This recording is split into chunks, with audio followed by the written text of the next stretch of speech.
for joining me once again. Hi, my name is Linda Ndungane and welcome to Thriving with Linda. So really this series is for people who have a strong desire and determination to stay positive, stay focused and succeed. I share what I have learned, what I have seen work from people who definitely know better than me and those who are willing to share their experiences so we can help each other and grow. Have you ever been told that you are not ready for something? You're not ready to buy a house and be on your own? You're not ready to move, live alone in a different province where no one knows you? Oh, sorry, you're not ready for this position. When you have gone through all the hoops, obstacle courses, rivers, and dams, oh, guess what? There will always be someone else who believes you are not ready. So let them. But what are you going to do in the meantime? Hello, beautiful people. Welcome to Thriving with Linda. So in today's session, I want to share something I will always respect that my partner said when he proposed. And no, I'm not married. He passed away a number of years ago. But when he proposed, right, the first thing he said to me was, I'm going to ask you something and I know you are going to say you are not ready.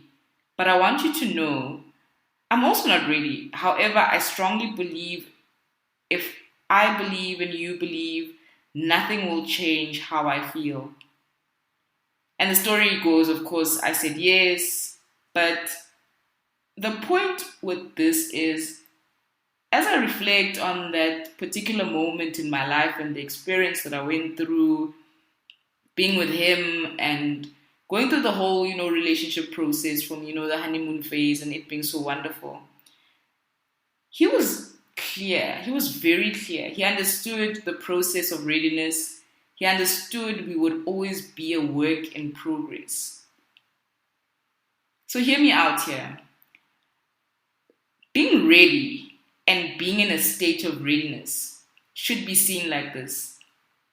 If I or you, well, in this case, let it be me. If I am ready, there's nothing else to be done. I've arrived, set, good to go. You can tell me nothing. But if I'm in a state of readiness, I am constantly in progress. I am a work in progress. I want to repeat this. If I'm ready, there's nothing else to be done. I've arrived. I'm good. What else do you want me to do? Because I'm ready. In the state of readiness, which means if I believe like we should in our greatness, we should be nurturing it. We should be feeding it, watering it daily, using every opportunity towards mastery. Let me define this quickly. What is a state of readiness for me? It's a state of being ready or prepared for something, the state of being willing to do something. What are you willing to do? What are you willing to do? To act? And to press next? For instance, if you were called on for that promotion, you've attained the qualifications, you have the experience, you have the right network of mentors. Industry leaders know you by name. When you're called up for or to rise for that position as a community leader, you have the strategy. You know the problems. You understand the needs of the people. Let's throw in another one here. When you are blessed with that relationship you've always wanted, you have done the self-work. Therapy done, healed, healthy, finances in order, happy to be loved.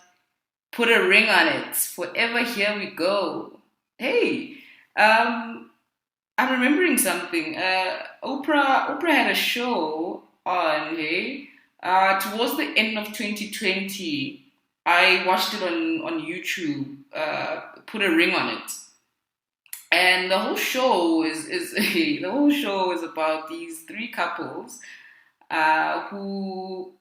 who are there to actually make a decision on whether they're going to get married or they're ending their relationships. And throughout the show, they go through a process of of self-work and couples work, some truly challenging stuff. Dating other people in that mix, working on boundaries. I thought it was an interesting approach to getting ready for that big step. But let me not get into that right now and derail us. The point is, let's get ready. Now, allow me to share what's been proven. In the previous session, I spoke about us getting ready to work, us putting in that work.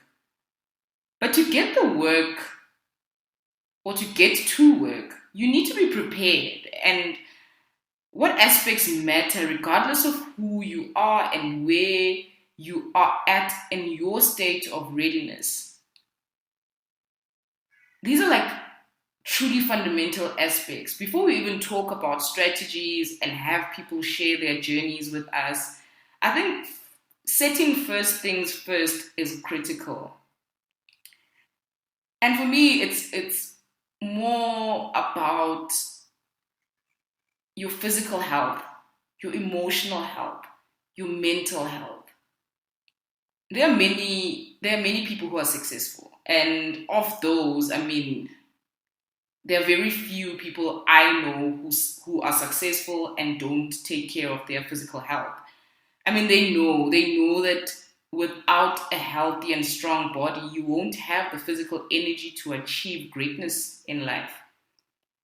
I just love now how comfortable people are at posting their home workouts, sharing their workout routines. Instagram is just lit with those. Was it just, yeah, possibly because, yeah, I'm following such people. But yeah, I think we should talk about that sometime, just around structuring our social feeds for greatness. It might be a good chat to have. But in any case, back to physical health. This is so critical. We will never have another body. Like, where would you go though to even exchange? Like, I need a new host at dot dot dot. What would you say? Info at newtorso.com. Select add to cart, enter payment details. Yep. CCV number. Enter OTP. Submit. Boop. Email. Your purchase has been approved. Anyway, moving on. But you get what I mean, right? Another one of these that are really close to my heart is around mental health. Actually, mental and emotional health. And these always stick with me because I really want people who are close to me to invest in the knowledge around mental health. Achieving greatness will require your expertise and knowledge while also applying the practical experiences effectively that you've gained over the years. Without it, you can't really go far, which is why people are studying part-time, signing up for webinars, using online courses, listening to and subscribing to podcasts like, Thriving with Linda, right? And other sources, choosing the right mentor or even successful coaches. Really putting in that work to heal when we have experienced trauma or just stress in general. Taking time to really invest in being well. From a mental wellness perspective, just acknowledging that, you know what, I am not okay. The death in my family is hitting me hard. I need to heal emotionally. We need to own those things and just be real with ourselves when we need time, when we need to really sit back and see how we can move forward and still be whole. And I think lastly for me on just the emotional side, the emotional health, emotional health is really about how we think and feel. It is about our sense of well-being, our ability to cope with life events and how we acknowledge our emotions, as well as those of others. I mean, empathy for one. How do we express that? What happens in that process? knowing exactly how we feel at a given time, but also how we respond to our environment at that time or at a specific point in our lives. I was listening to our bishop the other day, and he said something that I heard him say years back, but this year it fell on new ears, really. He said, every accomplishment starts with the vision, right? So I have a vision for my physical health. I have a vision for my mental health. I've got a vision for my emotional health and state. And I'm really intentional about sharing the tools and just things that I do to get to a point where I can say, you know what, I'm okay. He actually said, every accomplishment, right? Let me go back to what he said. He said, every accomplishment starts with a vision. Pray, but get up and do. I couldn't believe, like, how this guy, he actually said, I'm an advocate for prayer. I will even lead prayer. But for me, action leads to results.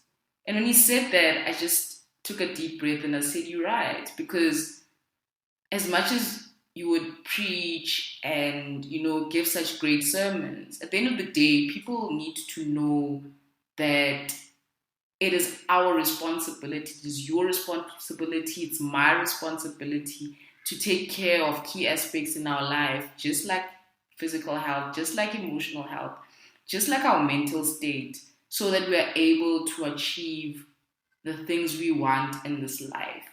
And it's not about wealth, but it's about being wealthy as a whole in every area of our lives. So I'm just at the end of the session, and I just want to share something that really, really has helped me in my life. Start visualizing that you can indeed achieve greatness in your life and that you will be able to handle that greatness.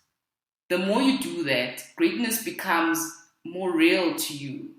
It's attracted to you now. Every good thing then just pops up, and you can handle it better because it's not something new. You've already manifested it. Greatness should find us always in a state of readiness. And I think this is the message for our session today. Get ready, but when you're getting ready, be in a state of readiness so that greatness finds you always in a state of readiness. Thank you for joining this session. If you like what you heard and believe it can help someone, please share, rate us, subscribe. And if you want me to share your story, please email us. It's info@angawami.co.za. That's info@angawami.co.za. Abundant blessings to you and yours. Bye.